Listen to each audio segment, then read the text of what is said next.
Jacques Sapir, bonjour. Bonjour. Alors, je te propose qu'on essaye dans cet entretien de dresser un large bilan de l'état de notre économie après les crises à répétition qu'on a subies, en particulier bien, du conflit avec la Russie, qui s'est aussi beaucoup mené sur le front économique. En 2022, Bruno Le Maire a déclaré vouloir livrer une guerre économique et financière totale à la Russie afin de provoquer l'effondrement de l'économie russe. Je veux dire, tout le monde s'en souvient, parce que ça a quand même assez choqué à l'époque. Et de fait, l'Europe a imposé tout un tas de sanctions à ce pays. Alors, quels ont été les effets sur l'économie russe? Est-ce que ça a marché? Alors, pour l'économie russe, elle a pris le choc des sanctions, parce que ça a été un vrai choc, pendant environ 2 à 3 mois. On le voit d'ailleurs très bien sur les statistiques. Mois de mars, avril, mai, il y a un recul de la production de 5 à 6%. Bon. Et puis, ce recul commence à s'estomper. Ce qui fait que la Russie va terminer l'année 2022 à un peu plus de -1 de PIB. Bon, c'est pas grand-chose en fait. Et elle repart avec une croissance très forte à partir de la fin du deuxième trimestre de 2023, un peu plus tôt pour l'industrie, qui visiblement redémarre dès mars-avril 2023. Et là, elle connaît des taux de croissance très élevés, ce qui fait qu'elle va faire une excellente année 2023. Sur le premier semestre de 2024, les 6 premiers mois de cette année, elle est à plus 4,6%. Alors, il est très probable qu'il va y avoir un ralentissement au deuxième semestre. Et actuellement, on est sur des prévisions qui oscillent entre 3,6 et 4% pour l'ensemble de l'année.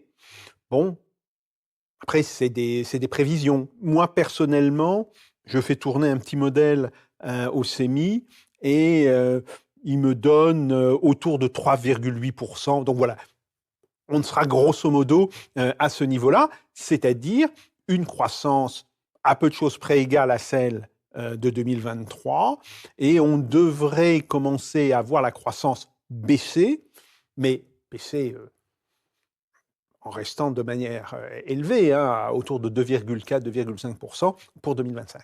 Oui, pour illustrer ce que tu dis, on a préparé ici donc l'évolution du PIB de la Russie depuis 1970 avec l'immense chute des années 90 après la fin du communisme.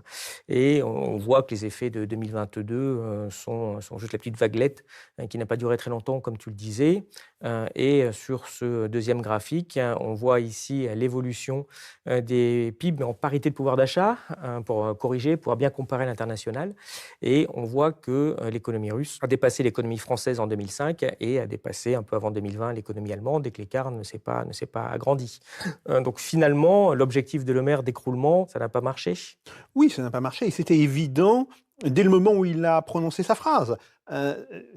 Penser que l'on va pouvoir, par des mesures de type restriction monétaire et, je dirais, de type blocage monétaire sur le commerce international, paralyser l'économie russe, c'est une absurdité totale. Parce que d'abord, la Russie a des biens qui sont exportables dans de très nombreux pays.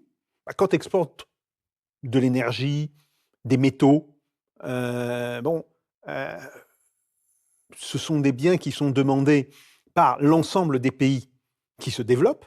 Alors, c'est vrai qu'elle avait des exportations de l'ordre de 60% de ses exportations, voire un peu plus pour certains produits, qui étaient concentrés sur l'Union européenne. Donc, il y a eu simplement un problème de changement de ces exportations, de la direction de ses exportations. Elle exporte maintenant massivement vers l'Asie, mais elle exporte toujours vers l'Union européenne.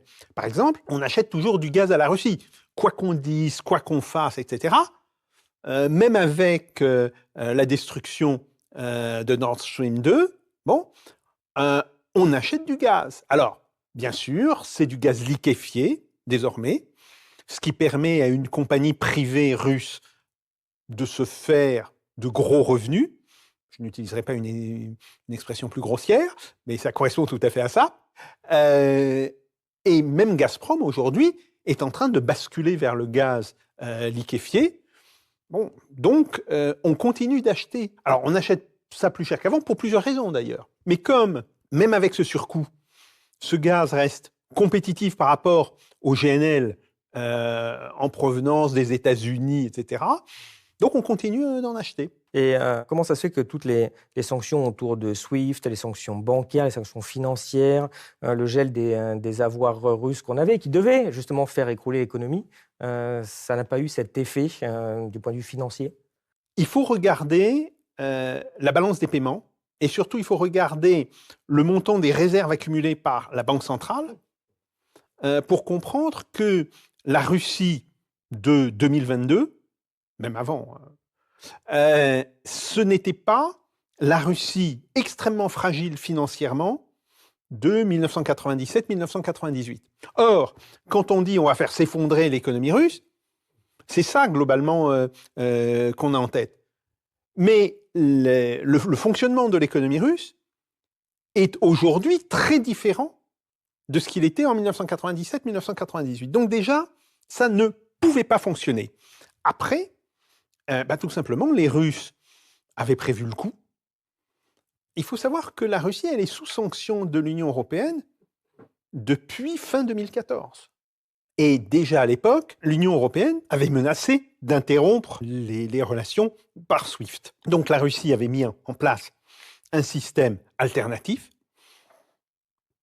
Et chaque fois que l'on prend une nouvelle sanction financière, on en a encore repris au mois de juin, eh bien, ils trouvent immédiatement la parade. En particulier au mois de juin, là, ce qui était visé, c'était la chambre de compensation de la banque de la bourse de Moscou. Bon, ils ont immédiatement basculé vers des systèmes qui fonctionnent avec la Chine. Et la réaction des Russes, c'était de dire pourquoi vous prenez ces mesures seulement maintenant? Nous, on s'attendait que vous les preniez en mars-avril 2022. Vous avez attendu 2 ans.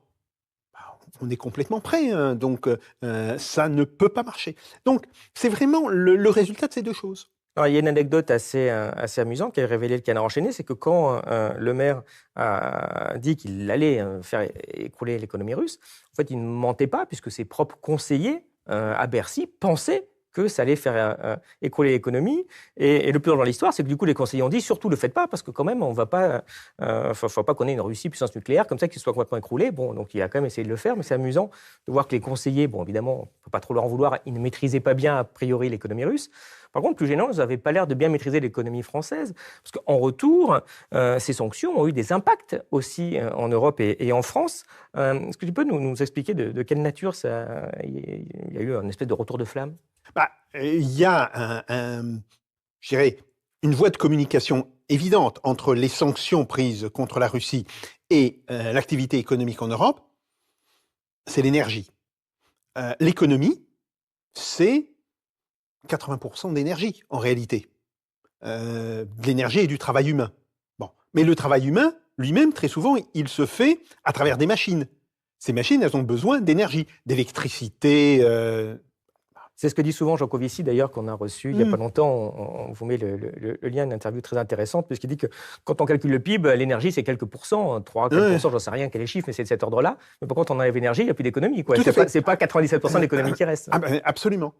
Bon, donc, la simple hausse des prix de l'énergie, déjà, faisait un coût brutal sur l'économie européenne. Alors, ce coût était différencié suivant les économies. L'Allemagne, qui était très dépendante de l'énergie russe, a beaucoup souffert et continue de souffrir actuellement. L'industrie allemande est en voie de décroissance régulière depuis 2022, mais évidemment, d'abord directement, parce qu'on a aussi une petite industrie qui souffre beaucoup, il y a eu le problème de la hausse des prix induite par les coûts d'énergie, et puis, quand l'industrie d'un grand pays comme l'Allemagne souffre, quand l'économie d'un grand pays comme l'Allemagne souffre, évidemment, l'économie des pays limitrophes souffre aussi. Donc c'est ce qu'on appelle un effet de deuxième tour. C'est comment la crise engendrée dans certains pays de l'Union européenne va contaminer l'ensemble des pays de l'Union européenne. Donc, avec ces deux effets, il était très clair que l'économie française allait souffrir, et elle a d'ailleurs souffert, peut-être un petit peu moins que prévu, mais elle a quand même souffert de manière extrêmement importante. On va développer tous ces points au cours de cet entretien. Mais je voulais te demander, puisque tu as fait beaucoup d'analyses aussi sur l'histoire économique, est-ce que d'une manière générale, les sanctions économiques, comme ce qu'on a essayé de faire, est-ce que ça a déjà permis d'endiguer une guerre ou d'arriver vraiment à influer la politique d'autres pays? Non. Alors, on a des politiques de sanctions depuis la fin de la Première Guerre mondiale. Alors, il y avait des formes primitives de sanctions qui étaient prises avant, mais c'est à partir de la Première Guerre mondiale que, dans les pays occidentaux, s'est développée cette idée.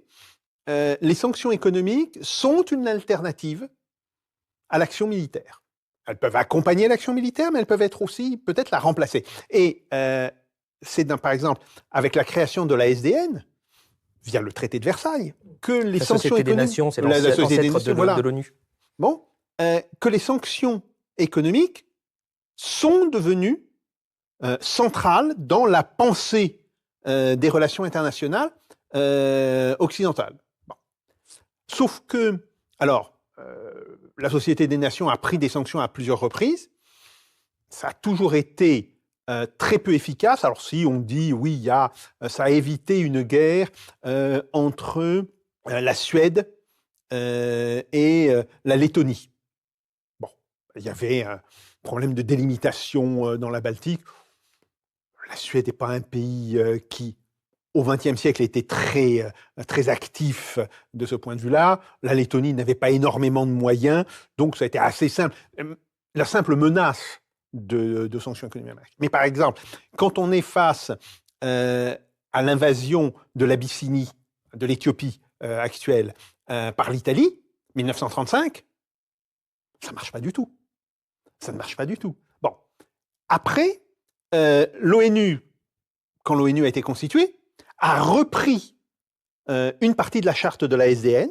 Il faut savoir qu'une partie des textes de l'ONU sont en fait des textes de la Société des Nations, et a repris cette idée de sanctions. Deux choses sont à dire là-dessus. Premièrement, les sanctions doivent être décidées par le Conseil de sécurité, autrement elles sont illégales. Et ces sanctions, qui ont été appliquées dans toute une série de cas, n'ont fonctionné, mais à long terme, que dans un cas, c'est le cas de la Rhodésie. Effectivement, on a eu un consensus au Conseil de sécurité.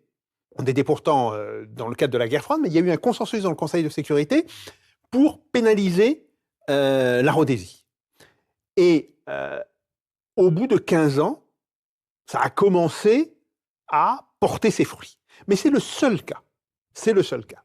Après, il y a le cas des sanctions dites illégales. Par exemple, les sanctions unilatérales qui sont prises par un pays. Les États-Unis, essentiellement, mais pas que. La Chine a aussi pratiqué, alors à très faible niveau, mais a aussi pratiqué ces sanctions de manière unilatérale. Et si on regarde le résultat de ces sanctions, dans les 2/3 des cas, en dépit de la puissance des États-Unis, ça ne fonctionne pas. Et ça ne fonctionne, donc le tiers qui fonctionne, ça fonctionne soit parce que le pays qui est visé n'est pas fermement décidé à affronter les États-Unis, et ça fonctionne parce que c'est un pays qui est économiquement très dépendant. Mais même dans ce cas, on a l'exemple de Cuba, qui est soumis à des sanctions. Je rappelle des sanctions qui sont parfaitement illégales du point de vue des Nations Unies, soumis aux sanctions depuis 61-62, Et il est toujours là, hein. Mais c'est assez fou de voir qu'on prend des mesures comme ça, sachant qu'il y a toutes les chances que ça ne marche pas, parce que quand ça marchait, c'était des petits pays, quoi. C'est rarement contre des grands pays. Bon, c'est pas de souveraineté, d'ailleurs. Euh, donc ça, c'est bizarre, finalement, de faire ça, puis de se prendre en retour de flamme, d'avoir peut-être même plus de problèmes que le pays qu'on a voulu sanctionner, et dont on n'a pas fait varier d'un iota la politique. Qu'est-ce que tu penses de la thèse d'Emmanuel Todd, qu'il a développée ici dans un entretien en particulier, selon laquelle les élites européennes ont sombré dans une sorte de nihilisme qui conduit à une espèce d'autodestruction du pays, au bénéfice, entre autres, souvent des États-Unis? Alors, moi, je pense que c'est un problème assez différent. Il faut se mettre dans la tête, autant qu'on peut le faire, des décideurs français, allemands, bon, etc. Il y a une politique d'un pays qui devient pour eux choquante. Qu'est-ce qu'on fait? Est-ce qu'on va utiliser la coercition militaire? Si on en parle aux Allemands, jusqu'à maintenant, c'était un Nein catégorique. Moi, j'ai été, en tant qu'expert et conseiller, à la fois pour le ministère de la Défense et pour le ministère des Affaires étrangères, au tout début des années 90. J'ai été impliqué dans des négociations avec les responsables allemands par rapport à l'effondrement de la Yougoslavie. Bien. Tu te rappelles le problème de Sarajevo, les milices serbes qui bombardent. OK. Et le gouvernement français propose de détruire les batteries serbes par des raids aériens. Pas le gouvernement américain, c'est le gouvernement français qui le propose. Bon. Réponse des Allemands, est-ce que vous pouvez nous garantir 0 mort civile? Tu ne peux jamais garantir 0 mort civile. On a dû leur dire, ben non. On peut dire qu'on va minimiser les pertes civiles, mais dire qu'on aura 0 perte civile, on ne peut pas. Et la réponse des Allemands était, dans ce cas-là, on ne fait pas. Donc, tu as ce type de problème. Et donc, qu'est-ce qui reste? Les sanctions économiques. Alors, on explique à nos partenaires, les sanctions économiques, globalement, ça ne marche pas. Et ils répondent, c'est pas le problème, mais on montrera à nos opinions publiques qu'on a fait quelque chose. Et donc, je pense que cette dimension est devenue extrêmement importante. Fin février, début mars 2022, les pays de l'Union européenne ont dit il faut faire quelque chose pour aider l'Ukraine.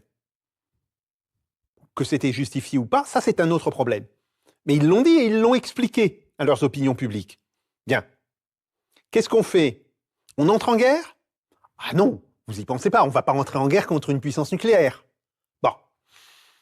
Qu'est-ce qu'on fait en dehors de la guerre? On peut donner des armes. Bien. Sauf qu'en Europe, on n'en avait pas beaucoup. On était déjà quasiment à l'os par rapport à nos stocks. Bien. Donc, on a dit, on va prendre des mesures économiques. Moins en raison de l'effet qu'on leur supposait. Alors, peut-être qu'à Bercy, il y a des gens qui se sont imaginés que ça aurait beaucoup d'effets. Ça prouve simplement que ces conseillers de Bruno Le Maire ne connaissaient pas la Russie. Bien. Mais globalement, des gens qui connaissaient beaucoup mieux la Russie, comme les conseillers du gouvernement allemand, ils ont dit, ça n'aura pas énormément d'effet, mais au moins on pourra dire à nos opinions publiques, on a fait quelque chose. Puisqu'on parle de l'impact économique des crises, est-ce que tu penses que le blocage des institutions en France, suite à la dissolution de Macron, ça peut engendrer des problèmes économiques?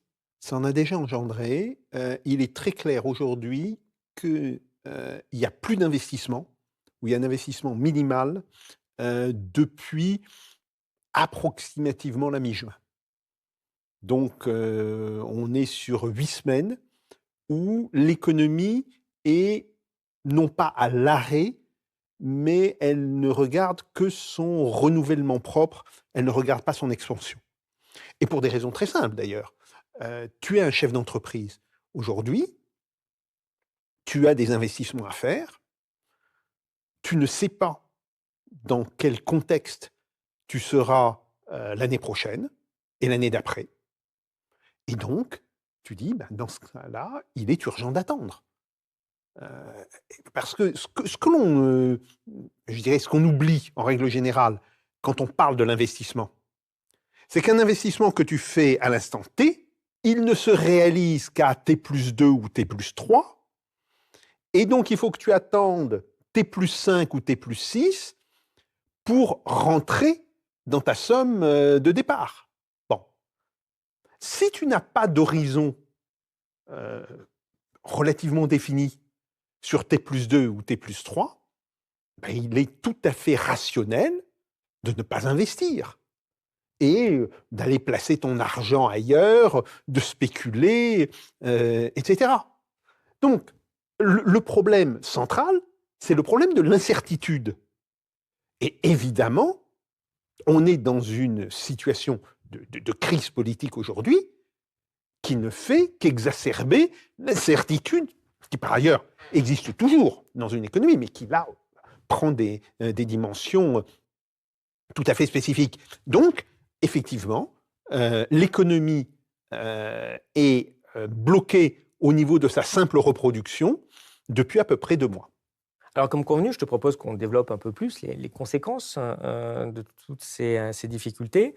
Un des premiers effets qui a marqué 2022-2023, ça a été l'explosion de l'inflation qui a atteint plus de 7% en France, sachant qu'on a été beaucoup moins touché que beaucoup de pays européens. Est-ce que cette inflation était due uniquement aux conséquences du conflit ou est-ce qu'il y avait aussi des germes qui préexistaient ? Alors, si on regarde bien cette courbe, on voit plusieurs choses. Premièrement, qu'il y avait déjà un démarrage de type inflationniste lié en partie aux matières premières, mais pas seulement, en 2018. Et on voit que l'inflation en 2018, elle est sensiblement supérieure à ce que l'on avait en 2014, 2015, 2016. Bon, ça se calme un peu en 2019, évidemment avec la crise de la Covid et l'arrêt de l'activité, il y a en moyenne assez peu d'inflation, et ça redémarre quand les économies repartent à partir du premier semestre, fin du premier semestre 2021.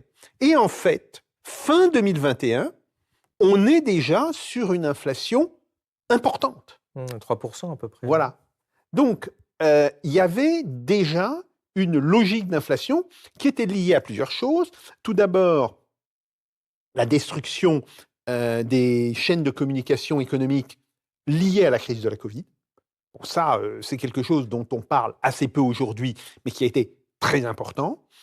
Deuxièmement, le fait que là où ça a le plus d'importance, c'est dans les matières premières, parce que, à la limite, une usine, tu mets tes ouvriers en chômage technique, tu fermes l'usine, l'activité repart, tu rouvres, et tes ouvriers en chômage technique, tu les reprends.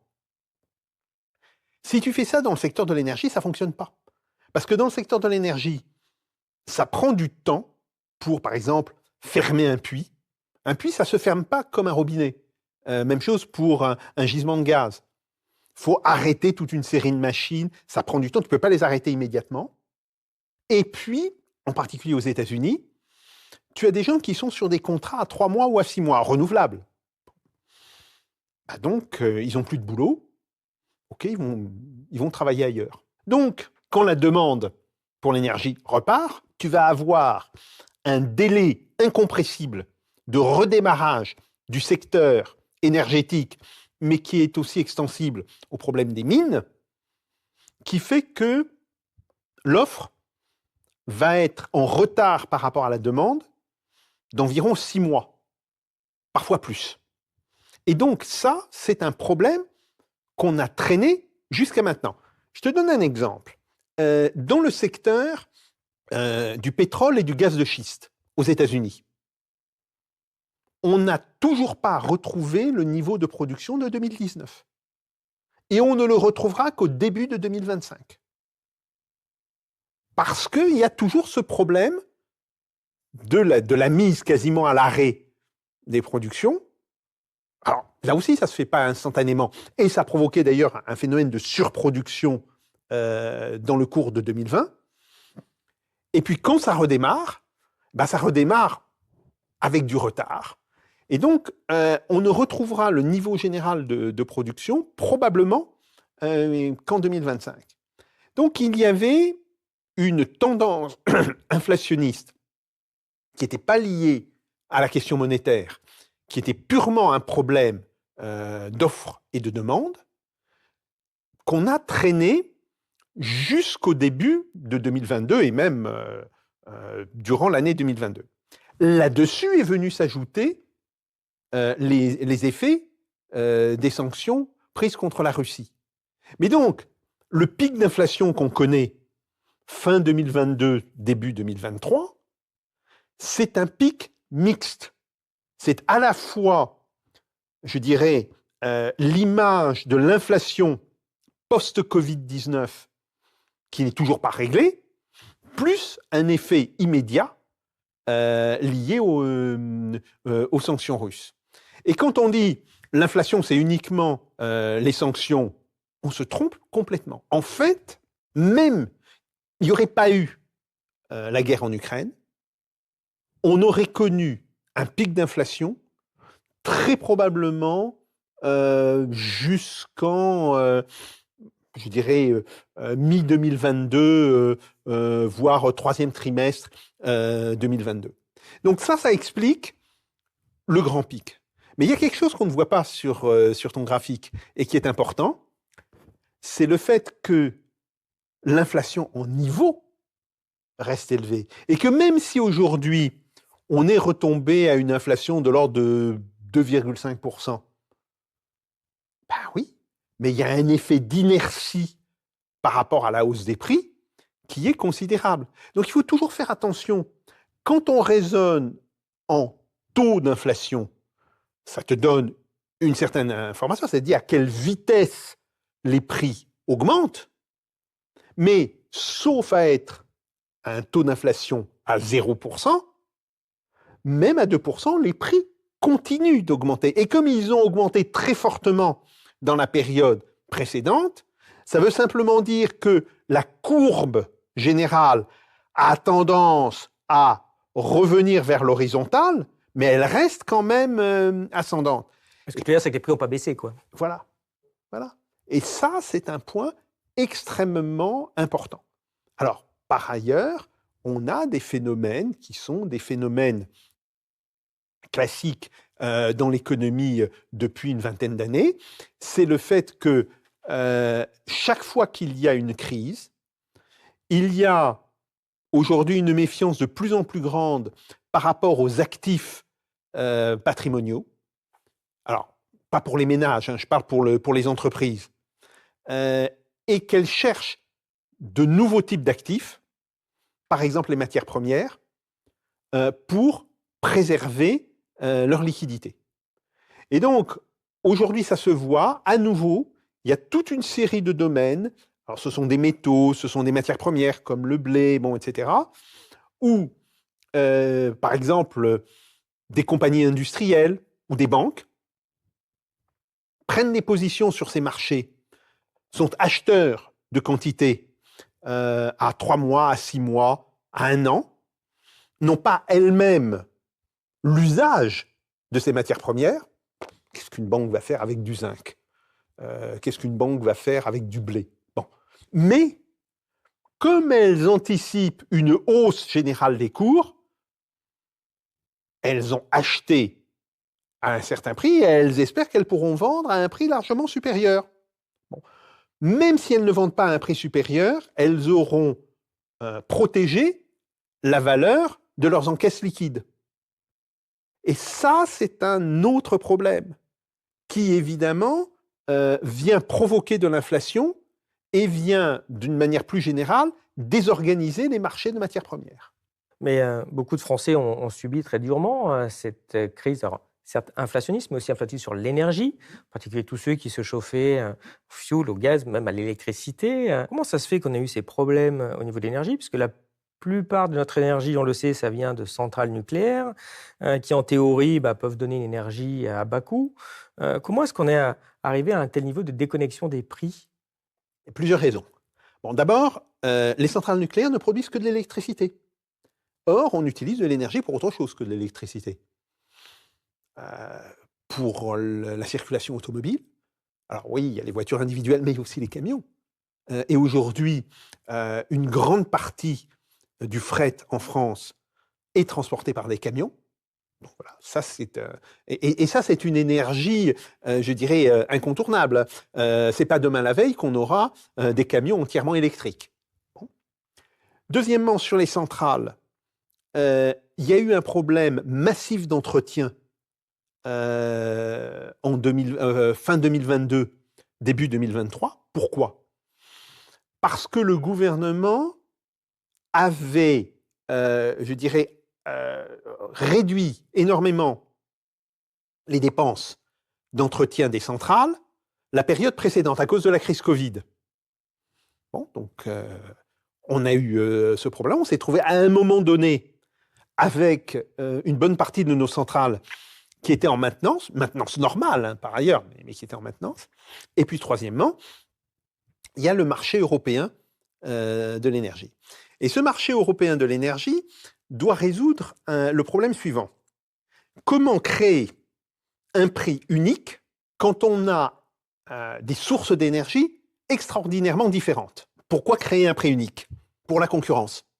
On ne peut avoir un effet de concurrence, et c'est ça l'idée du marché unique, c'est d'avoir un effet de concurrence entre les différents producteurs, que si on a un prix unique. Bon. Mais comment on fait un prix unique? Par exemple, comment arrive-t-on à unifier le prix d'une centrale nucléaire, le prix de l'énergie produite par une centrale nucléaire, plus précisément, d'une centrale à gaz, d'une centrale au pétrole, d'une centrale au charbon, d'une centrale à la lignite même. Donc on a décidé de prendre comme indicateur le prix de la dernière unité d'énergie produite à partir d'une centrale au gaz naturel. Ce qui fait que ce prix de l'énergie est extraordinairement élevé par rapport aux conditions de production en France, mais qu'il est un peu sous-évalué par rapport aux conditions allemandes. Et donc, il y a un véritable problème. En réalité, on ne peut pas faire de prix unique de l'énergie. Enfin, c'est vraiment kafkaïen, quoi, quand on voit toutes ces réglementations, toutes ces choses compliquées. Ici, je vous propose de remettre le graphe qu'on avait fait sur ce qu'on a fait d'EDF en la coupant en plein de petits bouts, en essayant de mettre en concurrence, en essayant de créer maintenant des fournisseurs alternatifs qui pour beaucoup, ne produisaient même pas d'électricité. Enfin, c'est quand même assez dingue. Alors qu'avant, on avait un système extrêmement simple. Maintenant, on a un système extrêmement compliqué, extrêmement coûteux. Et on voit bien aussi que les Allemands ont poussé en disant, attendez, les Français, vous avez maintenant des centrales nucléaires, que vous êtes un avantage compétitif par rapport à nous. Et ils ne veulent pas accepter aussi qu'on ait cet avantage-là, alors qu'eux, ils en ont d'autres, leur tissu industriel, les PME, les systèmes bancaires. Enfin, c'est quand même assez fou, quoi. Oui, tout à fait. Et il faut dire aussi une chose, c'est que la durée de vie des différents types de centrales n'est pas le même. La durée de vie d'une centrale nucléaire, elle est actuellement calculée autour de 40 ans. Elle pourrait être portée autour de 50 ans. Une centrale thermique, il faut renouveler le matériel environ tous les 15 ans, tous les 15 ou 20 ans. Donc, on n'est pas sur les mêmes types de cycles de vie. Or, comment faire une politique de l'énergie unique au niveau de l'Union européenne, qui pourrait être en théorie une bonne idée, si on est confronté à des systèmes de production qui n'ont pas du tout la même durée de vie ou le même horizon économique. C'est strictement impossible. Oui, mais ça, c'est comme parfois, on a l'impression qu'on se crée des problèmes, mais en plus, c'est des problèmes qui ont des conséquences majeures. Cette inflation, ça a frappé vraiment au portefeuille de très nombreux Français. Ici, sur ces graphiques, sur la partie alimentaire, qui est quand même évidemment la base en société, on voit ici qu'on a eu une chute historique de la consommation en volume, donc la quantité de nourriture du pays qu'on a consommée a baissé jusqu'à 13%. Elle a encore rebaissé dans les derniers chiffres de consommation qui viennent de sortir. Et au final, on voit sur ce deuxième graphique que eh bien, un Français sur quatre ne mange pas à sa faim, en fait. Il y en a 15% qui très souvent ne font même plus 3 repas par jour, et ça arrive à 20% plus parfois de ne pas faire ça. Est-ce que cette crise a aussi rendu les Français de plus en plus pauvres, ou en tout cas les plus fragiles? Oui, c'est indiscutable. Si on reprend les statistiques en volume de la consommation, je dis bien en volume, hein, pas en valeur, par l'INSEE, on voit que la consommation en biens stagne en dessous de son niveau de 2019. C'est-à-dire qu'on n'a pas retrouvé le niveau d'avant la crise Covid. Et effectivement, il y a une baisse d'environ 10% de la consommation des biens alimentaires, donc hors biens industriels, en volume. Oui, c'est un problème qui est important, d'autant plus que à l'intérieur de ces 90%, puisqu'on a perdu 10% par rapport au niveau de 2019, là je donne les statistiques du début de 2024, en fait, quand on commence à regarder, on voit qu'il y a eu des changements importants dans la structure de la consommation alimentaire. Grosso modo, la part des nourritures à bon marché a augmenté par rapport aux nourritures de haute qualité. Ça a été par exemple un problème pour toute la filière bio. La filière bio connaît aujourd'hui des problèmes extrêmement graves parce que ses prix sont devenus relativement trop élevés pour qu'ils puissent toucher autre chose que les 5% de consommateurs les plus privilégiés. Donc là, oui, il y a un vrai problème. Et c'est un problème qui aujourd'hui est évidemment très mal réparti dans la société. Parce que quand on dit une perte de 10% de la consommation alimentaire, bah, il y a des catégories sociales dont la consommation alimentaire est restée au même niveau, en volume, voire a augmenté. Puis il y a des catégories sociales dont la consommation alimentaire en volume a baissé de bien plus que de 10%. Donc oui, il y a un vrai problème pour la partie la plus pauvre de la population française. Ce problème est masqué par les raisonnements en moyenne, mais il est tout à fait considérable. Et ça explique aussi l'existence de poches de plus en plus importantes de pauvreté incompressible. Alors, comme on l'a dit, cette crise inflationniste a eu des répercussions évidemment très fortes sur les matières premières et donc après sur l'industrie. Ici, on a présenté un graphique avec la production industrielle en France, donc c'est le volume de production de notre industrie. On voit que déjà que ça se passe mal depuis pas mal d'années. On en est où au niveau de notre industrie après toutes ces décennies de politique néolibérale? Alors tout d'abord, nous n'avons jamais récupéré de la crise financière de 2008-2010, ce qu'on appelle la crise des subprimes. C'est très clair, et c'est de là que date la grande cassure dans l'évolution de la production industrielle. Bon, ça, c'est un premier point. Après, on voit que la crise de la Covid a provoqué une nouvelle cassure. Bon, là, c'était complètement exogène à l'économie, et qu'on n'a pas récupéré le niveau d'avant la crise de la Covid, c'est-à-dire le niveau du deuxième semestre de 2019. Aujourd'hui, la production industrielle est à peu près étale, voire est à nouveau en baisse. Pourquoi? Parce qu'il y a une baisse de la productivité depuis la crise de la Covid, alors que dans les autres pays industrialisés, on a eu aussi une baisse de la productivité liée à la crise de la Covid, mais après la crise de la Covid, la productivité s'est remise à augmenter. Pas en France, et ça, c'est un problème spécifique de l'économie française. Oui, mais est-ce que c'est important pour un pays d'avoir une industrie forte ou pas? Parce que parfois on entend que c'est du passé, qu'aujourd'hui c'est les services qui comptent, c'est plus l'industrie. Et donc, ouais, voilà, si c'est important, pourquoi? Et qu'est-ce qu'il faudrait faire pour en avoir plus? Alors d'abord, c'est important pour le niveau de vie de la population. Les emplois industriels sont globalement mieux payés de 30 à 40% que des emplois de service. Bon, ça, c'est alors, à niveau égal, hein. Bien sûr que quelqu'un qui est à la direction d'une entreprise de service, il gagne beaucoup plus qu'un ouvrier dans l'industrie.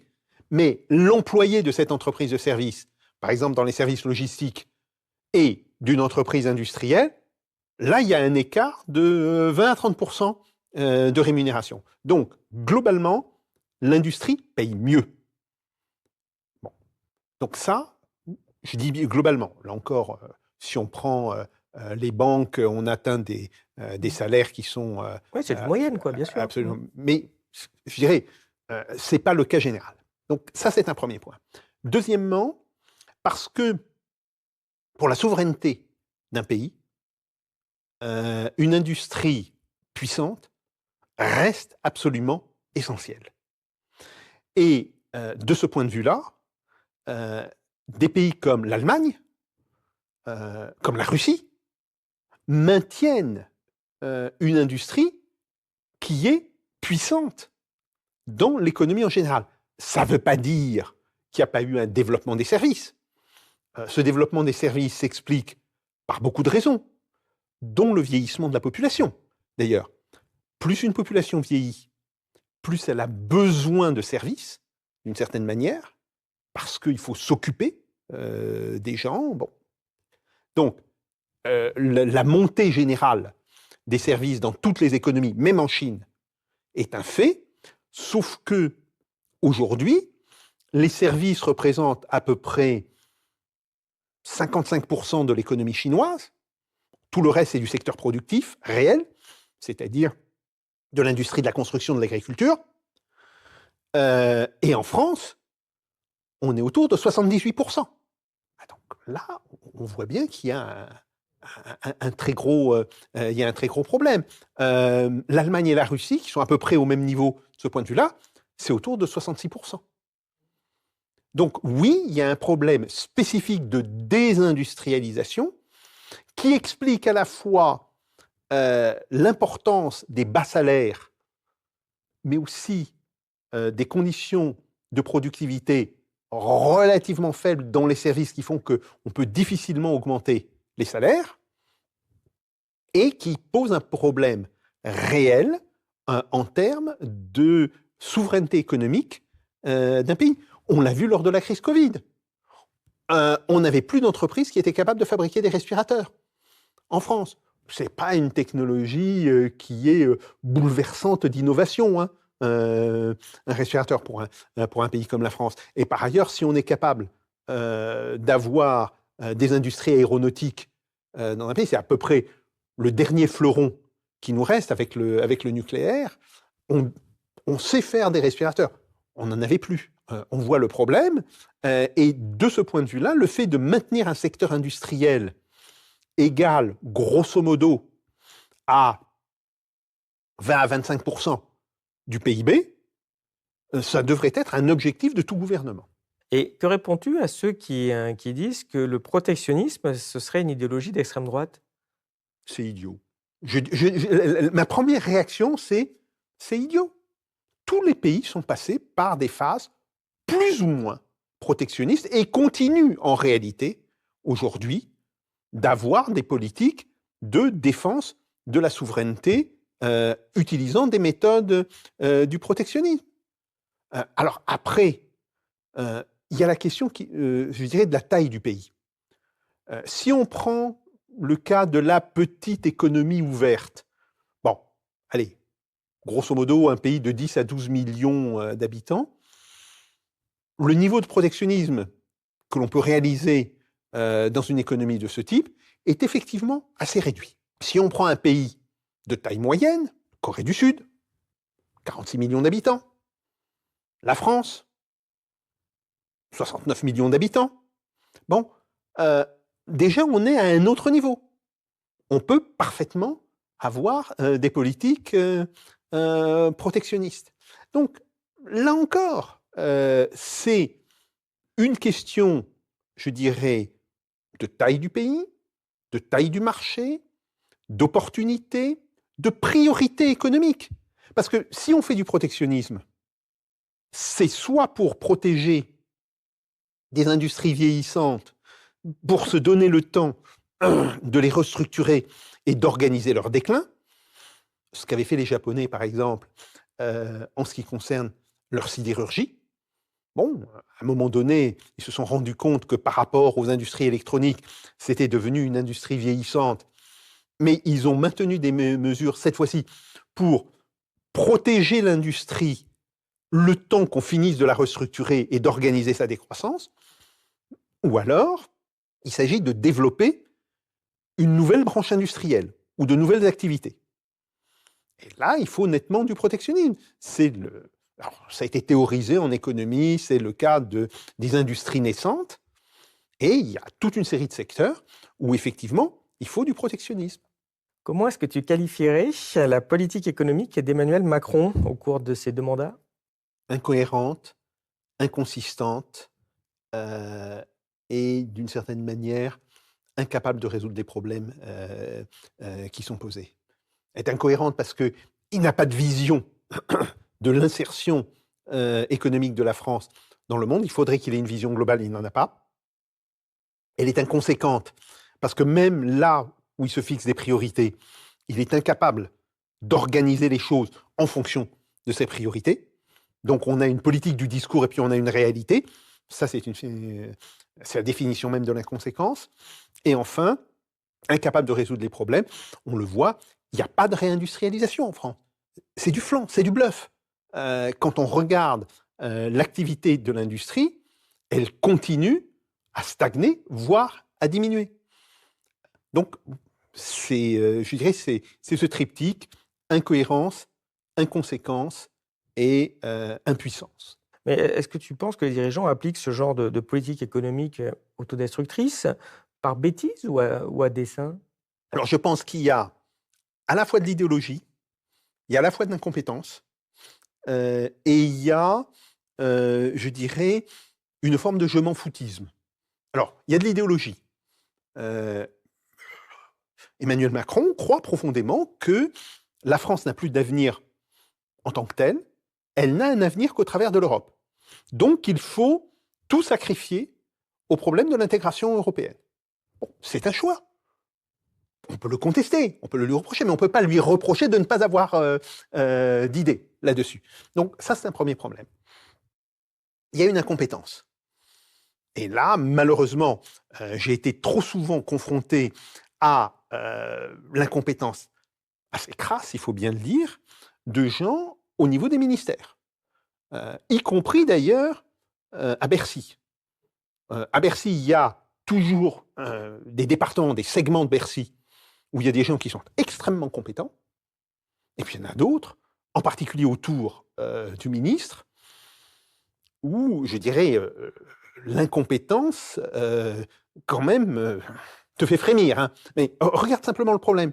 Aujourd'hui, il n'y a plus une loi qui ne se fasse censurer, peu ou prou, par le Conseil constitutionnel ou le Conseil d'État. Ce qui veut dire que les gens des cabinets dont c'est le métier, normalement, ne sont pas foutus d'écrire correctement une loi. C'est un problème. C'est à l'évidence un problème. Donc, il y a ça. Et puis, il y a un je m'en foutisme, c'est l'idée de dire, même si je fais une politique, en fait, mes résultats sont moins importants que l'image que je vais pouvoir donner de ma politique. Et ça, j'ai cette espèce de politique du discours, quelque chose d'effroyablement pervers. Ça imprègne énormément de dirigeants, alors Macron, mais pas seulement, hein, ça va beaucoup plus loin que lui, et c'est un problème à l'évidence majeure. Une des conséquences de ce qu'on disait en particulier sur l'industrie, eh bien, c'est ici, c'est le solde de notre commerce extérieur, c'est la balance commerciale de biens. qui bat record sur record. Alors évidemment, en 2022, c'était 200 milliards, mais enfin, c'est toujours 130 milliards en 2023. On a corrigé de l'inflation pour pouvoir comparer. Qu'est-ce que ça dit de l'état du pays, ça? Alors, ça dit un problème majeur de compétitivité. Problème de compétitivité que le Fonds monétaire international, d'ailleurs, mesure tous les ans à travers les comparaisons de taux de change réels estimés entre les différents pays. Et il montre qu'il y a une différence de taux de change réel d'environ 20% entre la France et l'Allemagne. Autrement dit, que au départ, un industriel français part avec une charge de 20% de plus que l'industriel allemand, uniquement pour des questions de taux de change. Bon. Et ça, c'est à l'évidence l'effet de l'euro. Bon, ça, c'est un premier point. Deuxièmement, l'industrie produit des biens qui sont majoritairement mis au marché au niveau mondial, vendus ou achetés. Moins tu as d'industrie, plus tu es obligé d'acheter. Par contre, les services, eux, sont assez peu mis au marché au niveau mondial. Ils ne sont pas complètement immunisés contre le marché mondial, mais ils sont assez peu mis au marché. Donc, en France, on a, au travers des services, une base qui est très peu concernée par la balance commerciale, mais à cause de notre problème de compétitivité lié à l'euro, on se retrouve avec une situation de compétitivité qui est désastreuse pour l'industrie, mais aussi pour l'agriculture, par exemple. Donc, tout ceci explique, et tu vois d'ailleurs que le moment où commence à s'agrandir notre déficit commercial, c'est 2003-2004. Autrement dit, c'est l'effet un petit peu retardé, parce que normal qu'il y ait ce retard, de la mise en place de l'euro, qui date de 1999. On va en dire un mot sur l'euro. Une des caractéristiques du néolibéralisme à la sauce Macron, c'est évidemment mettre l'État au service des entreprises, en particulier sous la forme d'aides publiques. Sur ce graphique, on voit l'évolution du total des aides publiques aux entreprises, qu'elles soient directes ou indirectes, ou réduction de charges. On voit qu'elles atteignent à peu près 160 milliards en 2019, à peu près 200 milliards aujourd'hui, avec une explosion depuis que Macron était ministre puis président. Quel regard tu portes sur ce genre d'aides économiques aussi importantes? On se doute qu'il n'y a pas d'argent magique. Alors, est-ce qu'il y a des conséquences à tout ça? Oui, bien sûr. Bien sûr, il y a des conséquences à tout ça. Mais tu vois, il faut regarder ça de manière un petit peu historique. Nous avons toujours, en particulier depuis la fin de la Seconde Guerre mondiale, aidé directement ou indirectement notre industrie. Mais, par exemple, dans les années 50 et 60, on avait des systèmes qui permettaient un retour d'argent quand l'entreprise aidée atteignait, je dirais, ou dépassait le point zéro, c'est-à-dire le point à partir duquel elle ne fait plus de pertes, mais elle commence à faire des profits. Par exemple, il y avait un système qui était mis en place dans les années 60 qui indiquait que dès qu'une entreprise dépassait un certain seuil, elle devait rendre à l'État ce qui lui avait été prêté. Ce système a été abandonné, et ce qui est intéressant sur ce graphique, c'est qu'on voit que les aides publiques aux entreprises explosent littéralement à partir de 2015. C'est quoi? C'est le CICE. Et on voit bien que Le crédit. le crédit investissement, bon, on voit bien que le CICE, qui avait été conçu au départ, les gens qui avaient commencé à parler d'un mécanisme de ce type, ils voulaient trouver un moyen d'équilibrer les effets de l'euro sur l'industrie française.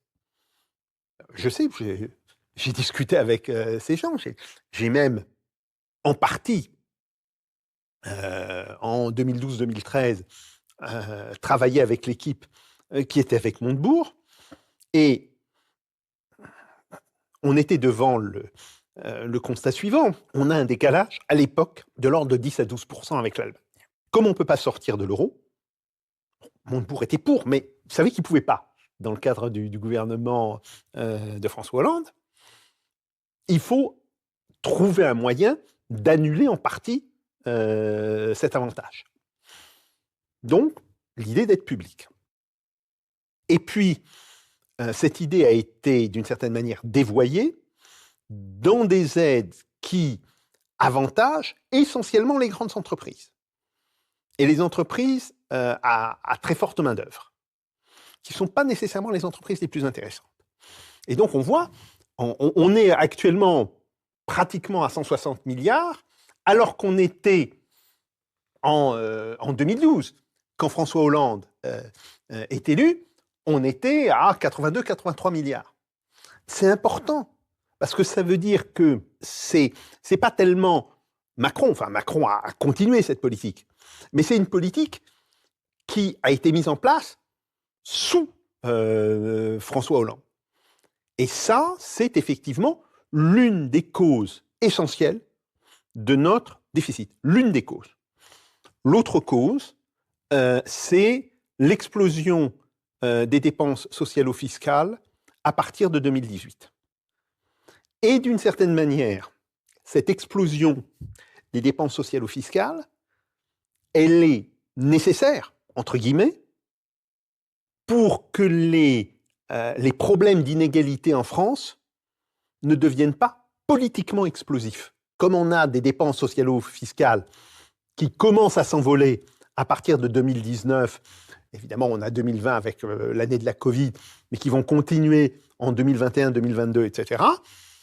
Les dépenses budgétaires strictes, alors mettons de côté le régalien, bon, et encore, on a réduit les dépenses militaires au strict minimum. On ne pourra pas continuer. On sera obligé de reprendre des dépenses importantes. Il reste très peu pour que l'État investisse.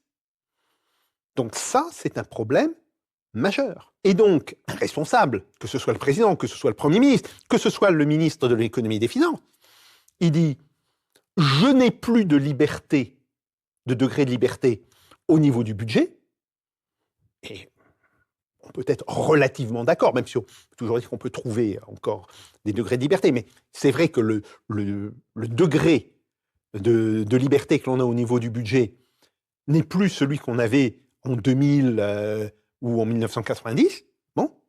Donc, ces investissements publics, ils devront être assurés par le secteur privé. Et donc, la seule manière, c'est de privatiser de plus en plus des choses qui appartenaient avant au secteur public pour que le secteur privé assure une partie de leur développement.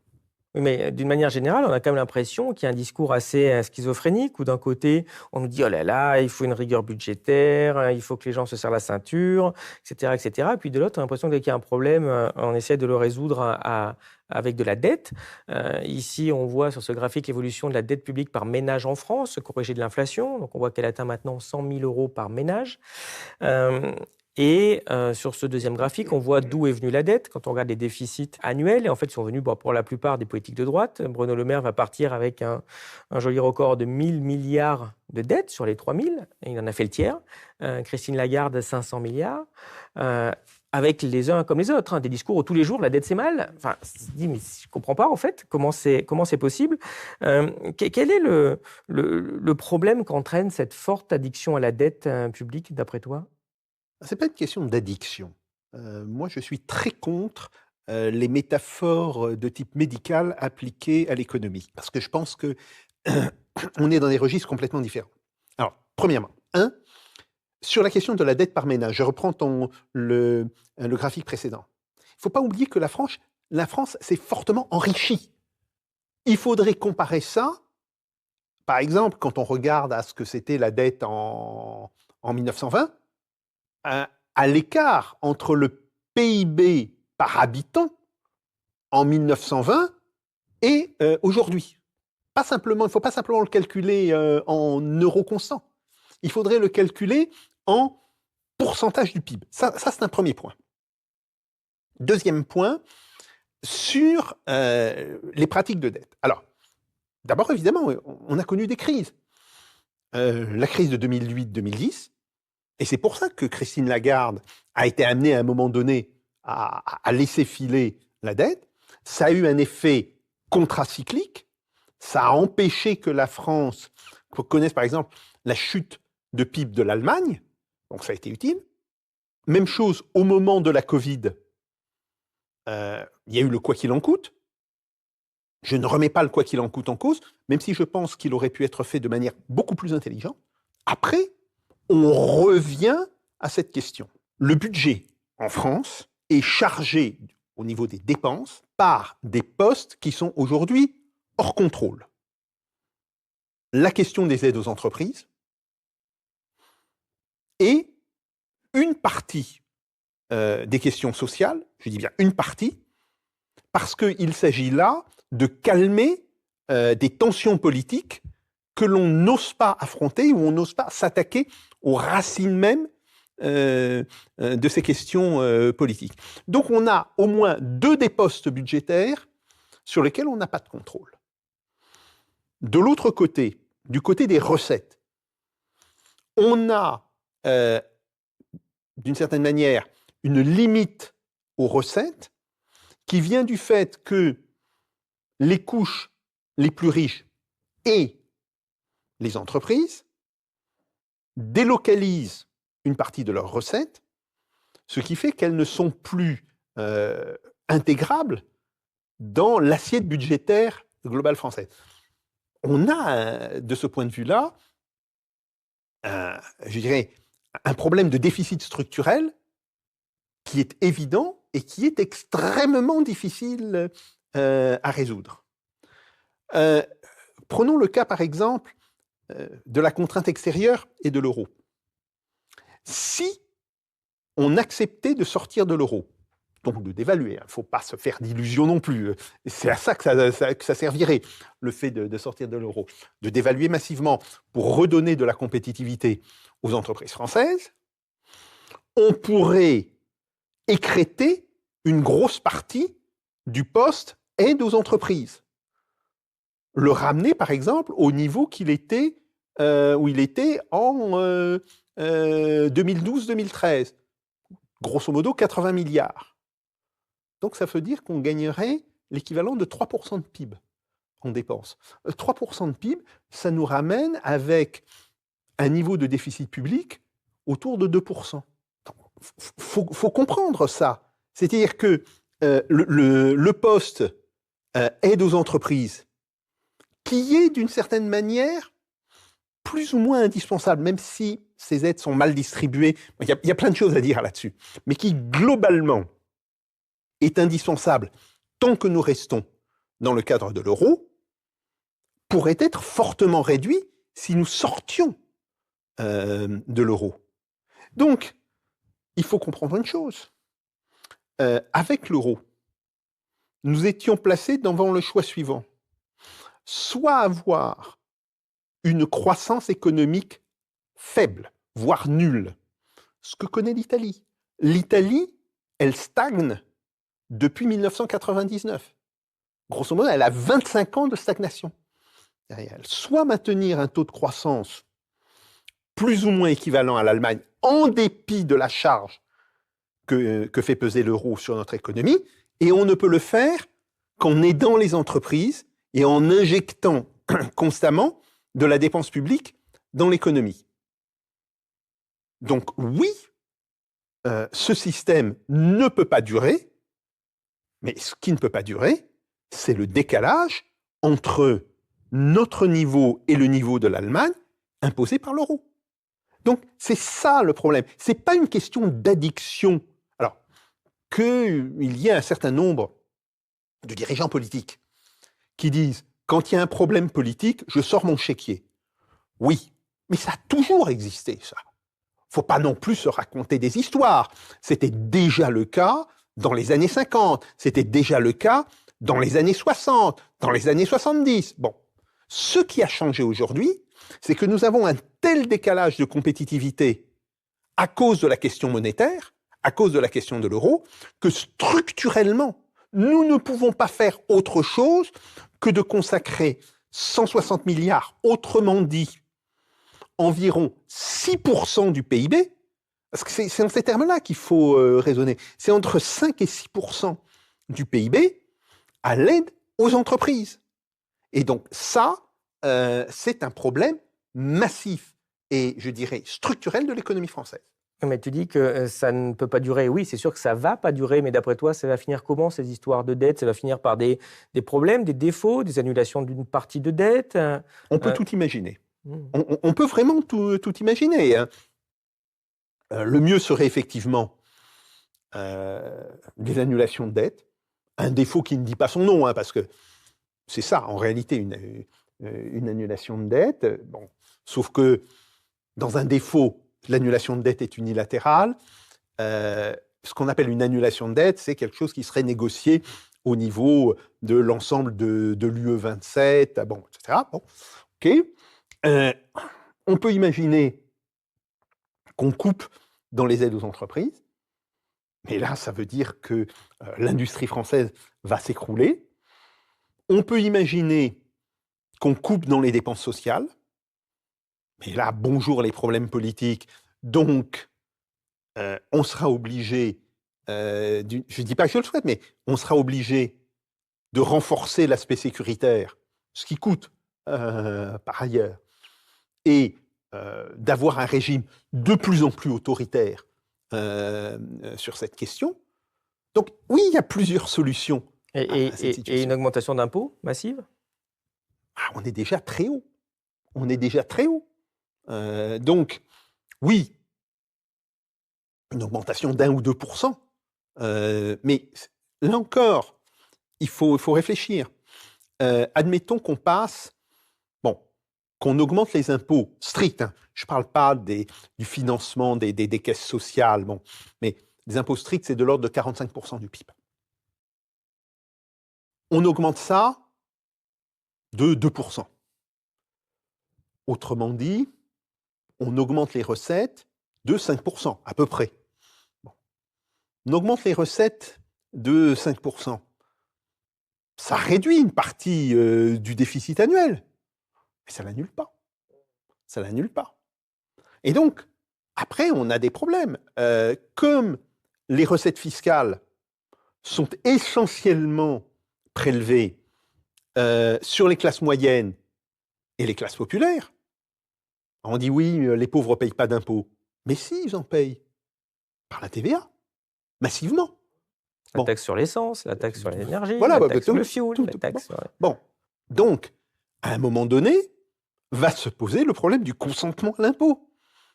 Et ça renvoie à savoir, pourquoi veut-on faire ça? Quel est le modèle économique que l'on vise et quel est l'objectif que l'on vise? Si on explique aux Français, oui, on va augmenter vos impôts, parce qu'on a un projet de restructuration de l'économie qui vise à créer une économie de forte croissance, etc. Bon, les Français peuvent accepter.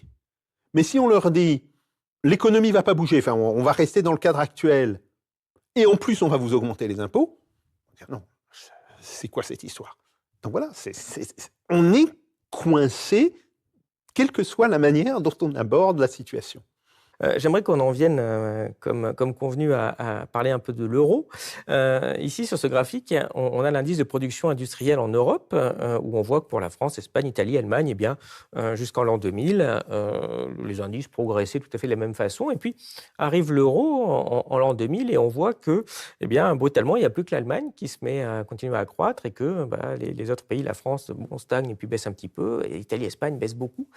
On voit que les crises actuelles font aussi que l'Allemagne, ça marche moins bien, mais enfin, on voit qu'il s'est vraiment passé quelque chose dans l'an 2000. On en a déjà un peu parlé. Pourquoi ça ne fonctionne pas, l'euro? Parce que moi, je me rappelle bien de Maastricht, on nous avait dit, vous allez voir, l'euro, ça va faire converger les économies, ça va être d'enfer, et on va avoir, c'était à Lisbonne, hein, je crois, en 2000, la stratégie Lisbonne, on va avoir la zone, il va y avoir la plus forte croissance sur la planète. Bon, le nombre de stupidités qui ont pu être dites sur l'euro, on pourrait en écrire l'équivalent d'une encyclopédie. Bon.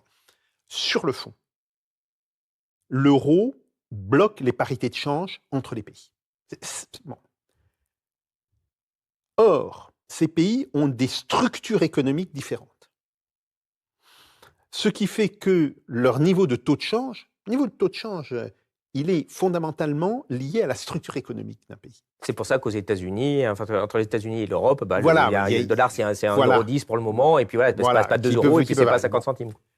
On va dire, oui, mais ces structures économiques peuvent aussi être différentes à l'intérieur d'un pays. Ce qui est vrai. Alors, c'est surtout vrai dans les grands pays, mais même dans un pays comme la France, on voit très clairement que l'économie d'une région n'est pas égale à l'économie d'une autre région. Et pourtant, on fonctionne bien avec une monnaie, que ce soit le franc ou l'euro. Oui, c'est vrai. Mais qu'est-ce qui se passe? Il y a des transferts de revenus à l'intérieur du pays. Et ça, mon regretté collègue avec qui je me suis beaucoup disputé, mais qui a écrit des choses intéressantes, Daniel Cohen, il l'avait écrit dans un ouvrage qui a été publié dans les années 80, sous la direction de Michel Aglietta, qui s'appelle L'écu et la vieille dame. Il a fait un dernier chapitre qui s'appelle L'histoire du franc lorrain. Et il avait dit, voilà, la Lorraine est en crise. Si c'était un État indépendant, si c'était l'ancienne Lotharingie, les ducs de Lorraine ont maintenu leur indépendance, la Lorraine est indépendante. Qu'est-ce qu'elle fait face à la crise? Elle dévalue sa monnaie, elle retrouve une compétitivité forte, elle attire des investissements industriels et elle est capable de substituer son industrie en crise par une industrie nouvelle en développement. Ah ben oui, mais la Lorraine fait partie de la France. Qu'est-ce qui se passe?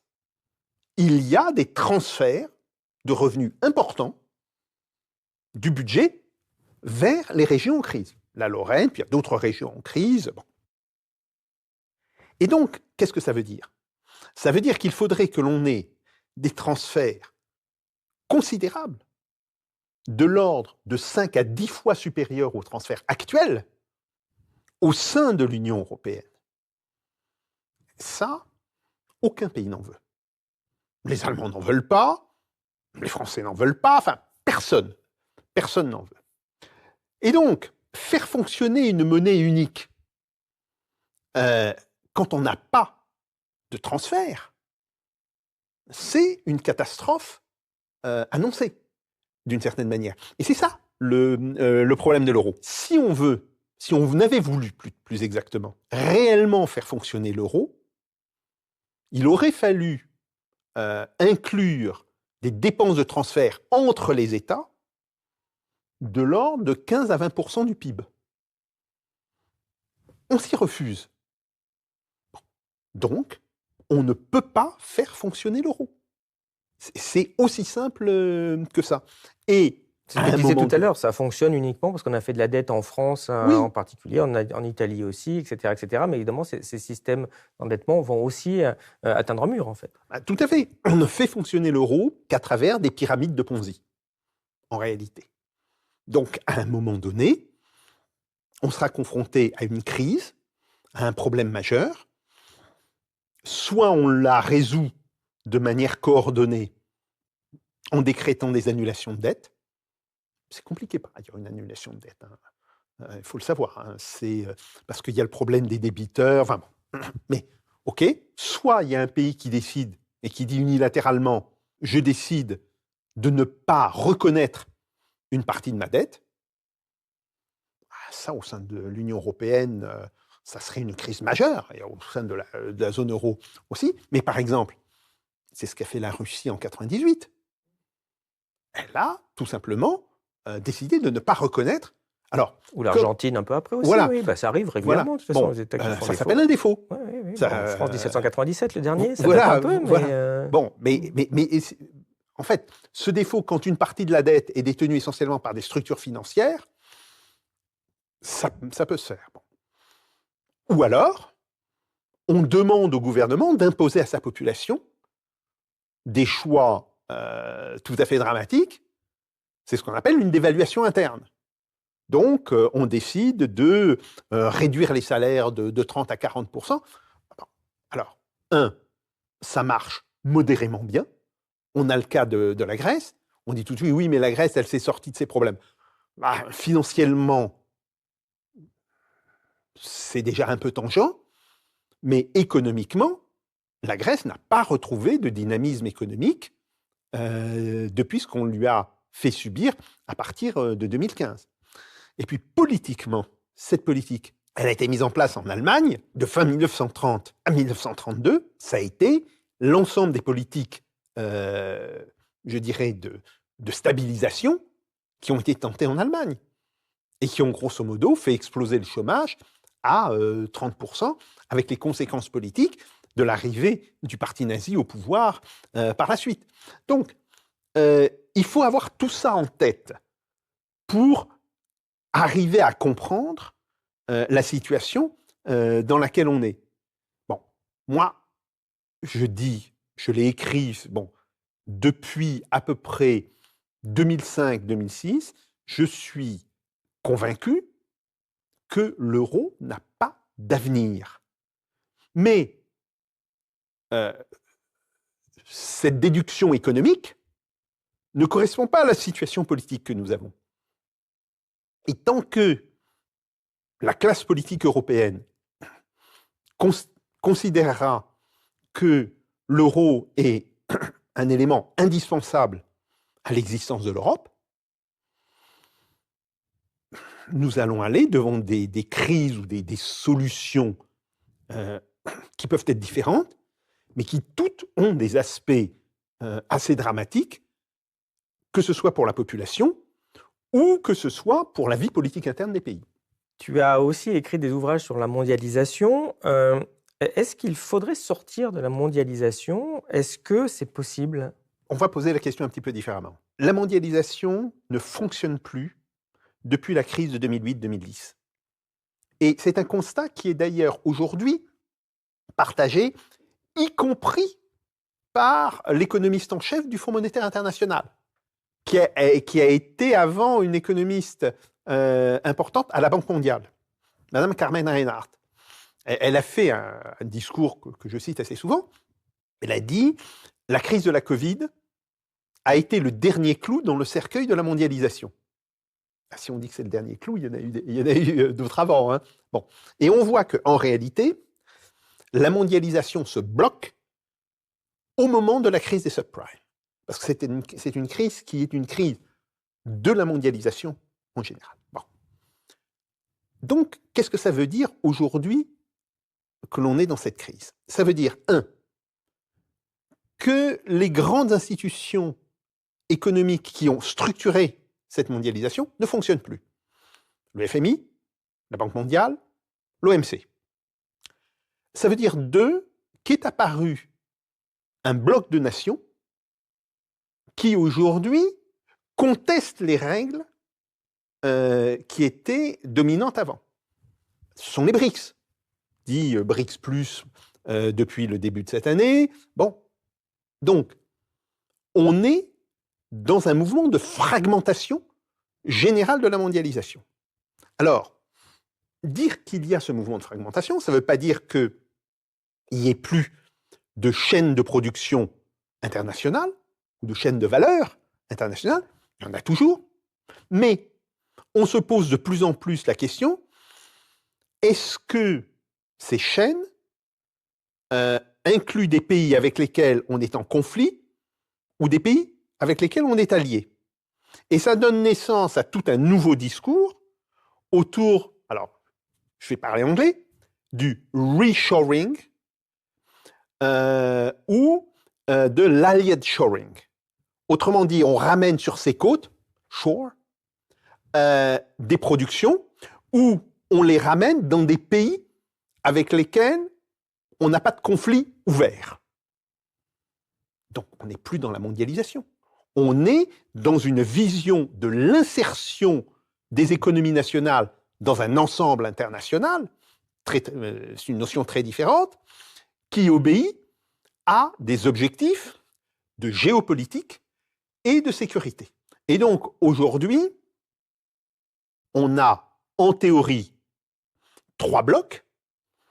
Un bloc nord-américain, un bloc européen et un bloc afro-asiatiques, ou même plus, les BRICS. Et on peut considérer que le bloc nord-américain et le bloc européen vont probablement fusionner dans un seul bloc. Bon. Donc on va retrouver une forme de bipolarisation. Et à partir de là, se pose la question de savoir, quelles sont les règles qui permettront de gérer cette bipolarisation? Et ça, c'est un vrai problème. On ne veut plus des règles occidentales. Disons, il y a une partie du monde, importante d'ailleurs, et on l'a vu au moment des sanctions avec la Russie, les sanctions n'ont été appliquées que par les groupes des pays qui sont liés ou au bloc nord-américain ou au bloc européen. Ce qu'aujourd'hui les Russes notamment appellent l'Occident collectif. Elles n'ont pas été appliquées dans le reste du monde, qui fait à peu près les 2/3 de la population. Bon. Donc, il y a ce problème. Quelles règles? Est-ce que chaque bloc aura ses règles? Et donc, comment arrivera-t-on à avoir une compatibilité relative entre ces deux blocs? Ou est-ce qu'un bloc va finir par imposer ses règles à l'autre bloc? Ça, c'est une vraie question. Même chose au niveau des institutions. Les BRICS ont mis en place à partir de 2012-2016 ce qu'on appelle la nouvelle banque de développement. Et cette nouvelle banque de développement, on se rend compte qu'elle commence à prendre des initiatives, d'ailleurs, qui vont au-delà des BRICS. Il y a des pays qui ne sont pas des BRICS et qui pourtant prennent de l'argent de cette nouvelle banque de développement, mais surtout que cette nouvelle banque de développement constitue une infrastructure financière qui pourrait permettre aux BRICS de commencer à développer une unité de compte au départ suffisante pour faire du commerce à l'intérieur du groupe de pays et qui pourrait s'étendre. Donc on voit bien, il y a l'émergence d'une nouvelle architecture institutionnelle internationale qui se construit en opposition à l'architecture internationale qui a été héritée de Bretton Woods, directement ou indirectement. Bon, l'OMC n'est pas né à Bretton Woods, mais l'OMC est issu du GATT, qui lui-même est issu de l'échec du traité de la Havane. Bon, on peut le relier à Bretton Woods. Donc, c'est ça la situation. Et donc, on voit bien, on ne va pas aller d'un coup d'un monde qui était globalisé en 2004-2005 vers un monde où il y a uniquement des États. On va passer par une phase intermédiaire, qui est la constitution de blocs, et de blocs plus ou moins intégrés, avec des relations plus ou moins structurées au sein de ces blocs. Et c'est ça le véritable changement auquel on a assisté. On ne va pas y assister. On a déjà assisté à ce changement depuis 2010-2012. Eh bien, on arrive à la fin de cet entretien. Merci, Jacques. Je vais te poser notre question traditionnelle. Qu'est-ce qui, selon toi, est connu de peu de personnes et qui mériterait d'être connu de tous? Bien justement, cette question de l'émergence d'un nouvel ordre international, on peut l'appeler une désoccidentalisation du monde. Enfin, on peut trouver des... Mais c'est quelque chose, en particulier en France, dont on a très peu conscience. Le fait que l'hégémonie de l'Europe et du cadre atlantique, c'est-à-dire grosso modo entre la relation entre les États-Unis et l'Europe, qui a été structurante, puis dominante pour l'histoire mondiale du XVIIIe siècle au début du XXIe, que cette structuration est en train d'éclater. Et non seulement on a un transfert en termes de pôle de croissance vers l'Asie, ça s'est fait il y a déjà une vingtaine d'années, grosso modo, on parle beaucoup de la Chine, mais il faudrait regarder la croissance de l'Inde, il faudrait regarder la croissance de l'Indonésie, il faudrait regarder la croissance des pays Malaisie, Singapour, bon, etc. Donc non seulement on a ça, mais aujourd'hui, on commence à avoir la structuration géopolitique de cette réalité. Or, on prend la presse française, on prend même la presse européenne. Ça devrait être l'une des questions majeurs discutés dans la presse. Si la presse faisait réellement son travail, qu'on serait à dire et à alimenter un débat, quelle doit être notre réaction à nous, Européens, qui allons nous retrouver à la périphérie d'un monde après en avoir été le centre? Est-ce que nous pouvons encore inverser ce mouvement? Je n'y crois pas, mais il y a des gens qui peuvent très bien tenir ce discours. Est-ce qu'on peut le modérer? Est-ce qu'on peut arriver à des accommodements raisonnables avec ce changement? Et quelles en seront les conséquences? Bon. Mais non, on continue de raisonner comme si on était toujours le centre du monde. Nous ne le sommes plus. Et ça me semble être un changement absolument majeur. Alors, on peut déjà dire, oui, il était en gestation, par exemple, dans la réunion des non-alliés en 1955 à Bandung. Oui. Mais aujourd'hui, en fait, quel est le premier pays économique au monde? La Chine. Quel est le troisième pays économique au monde? L'Inde. Quel est le quatrième ou le cinquième? La Russie. Donc, oui, il y a un changement géopolitique et économique majeur qui se fait, et il serait grand temps que l'on ouvre les yeux dessus.